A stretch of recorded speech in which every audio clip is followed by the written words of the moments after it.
On this episode of the TikTok Crazies, Dear What the Heck, the audio messages from the main account file.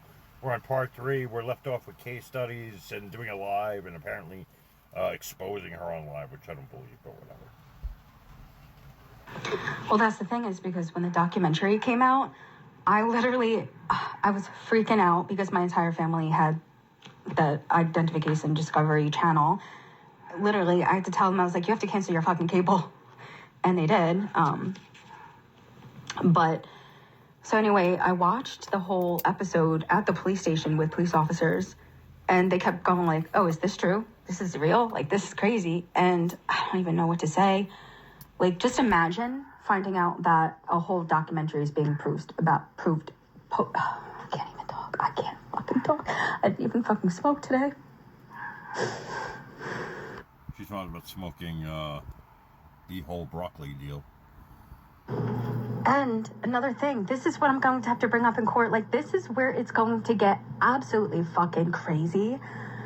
Because the whole Christy Blanchard thing, him talking to her on a burner phone. So I'm going to have to say that in court. I'm going to have to show that he has a pattern of behavior of doing things that he should not be doing. And all I was doing was calling him out on it. That's all. I made AIs of him. Like, it's just nuts. But, like, it's weird because I'm confident in my case and everything, but I'm not confident in me be taken seriously. I just wanted I want it dismissed. The guy gets dismissed because you kept friggin' bashing him and bashing him and bashing him. What do you expect? Also, what's kind of crazy is that it says that he's afraid of his son's life. I never talked about his son and everything. Like, this whole fucking thing is just, it's wild, right? And I'm going into old screenshots and everything, and I'm finding where, he was posting on his community post saying, oh, dear, what the heck would she post and about me? And it's so funny. Like, just go check out her channel, blah, blah. And so basically he was making a joke out of it. But in this police report, it says that he's been in so much distress for 2 months that he's depressed and has anxiety. Yeah, but he also says in this report that I've been harassing his family for months, but my first video was a few weeks. So now this is something that I realized now. About a week ago, I was on Apple, Apple. Oh yeah, obviously, Apple Charlotte. So she posted a screenshot of a Dear What the Heck account. So now I'm getting fucking scared because what if this is a fucking setup?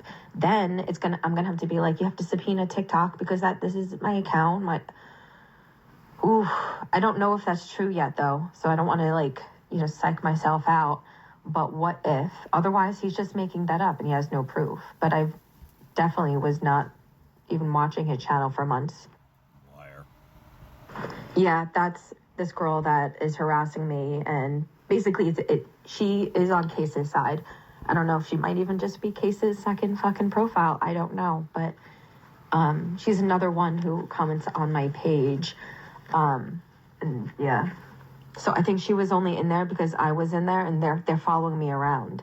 But what she does is she will either message you, comment, and then block you. And then unblock, and unblock again. Like, she's a...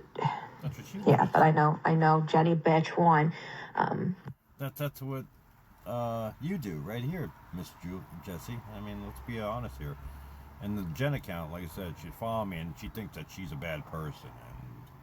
And I don't know. I can't say anything about it. She knows her right on. And then all of a sudden backed off and said, oh, wait, I made a mistake and I made an apology on her. So I moved in with this guy, basically, and he had an obsession with me. So I was just using him for a place to stay, place to party, all of that. Anyway, he could not fucking handle that I did not want to be with him. And he has a drinking issue. So it just kind of got worse and worse and worse. And my parents kept begging me. They're like, come home. We don't care. That we just want you to be safe and all of that. Anyway, but I really just wanted to, it didn't really affect me too much because I went to work, I had my friends, and then I would come home. So, if he was drunk, I would just go out. Anyway, because he couldn't handle that I didn't want to be with him, he literally was beating himself up, completely intoxicated one night, banging his head on the wall, and then he told, you know, in this documentary, he's like, you know, he says that I was in a relationship with him and all of this stuff, and he's like butt-ass ugly, like I would never. Ugh. Anyway. Yeah, you hung out with him, right? Shit. So, because of what it looked like, I mean, he was screaming. So, like, fuck you! Banging his head on the wall. And so the cops were called by the neighbors. And they had to take someone. They have to, when there's, you know, blood and everything. So that's what they were telling me. Anyway. So sadly, I was taken away, and I was like, "What the fuck? I don't have." They were looking, you know, the flashlights and everything they had on my hands to see if I had any marks, and they didn't. So when I was hysterically crying, and then I was having my picture taken, that's when I'm smiling in my mugshot, because I'm not really smiling. I'm like, you know, the half smile, like it's going to be okay smile. Yeah. Well. So I, you know, took before I was taking the picture, I was hysterically crying, and the officer said, I looked at your hands. There's no evidence on them. So basically, you just have to fight this in court. We had to take you because we had to take someone. You didn't say that he was hurting you. So it was just, yeah. But I'm telling you, there is nothing else to this fucking story. I fucking blew it all out. You're never going to find anything that's going to make you fucking mad because I fucking embarrassed myself telling you the story. Tell me everything, huh? What else? You want to know something that's really sad? I'm hoping I can laugh at it one day. I'm really fucking hoping. When I answered the doors to officers, I was smiling. And I was like, hey, how are you? Because I thought that they had, like, an update on my case. I thought they were going to say, like, oh, we talked to him or served him and everything. I'm not joking. And as soon as they said, oh, we're serving you with a temporary restraining order, I was like, me? I even said that. I said, me? Because he's posting my docs and everything, and I'm an anonymous person, so somehow he obtained this information. I actually figured it out, it's crazy, but you know how when you go to your TikTok page and you go to, like, friends or whatever, and it'll tell you who to follow, recommendations or whatever, well, it says anyone who has my phone number in it. So someone from my fucking past contacted him, probably saw my page, contacted him, and that's kind of where it all fucking went down. Hey, so I'm leaving the courthouse, and of course, there's nothing that they could do on my end. They said I just have to fight his case.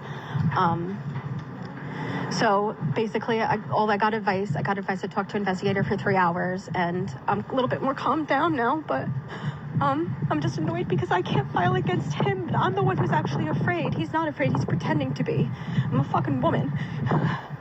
Anyway, so I'm waiting for the clerk to call me back, and then I'm going to have to email and fax everything over, and that's just it. All right, stay tuned for part 4 coming next.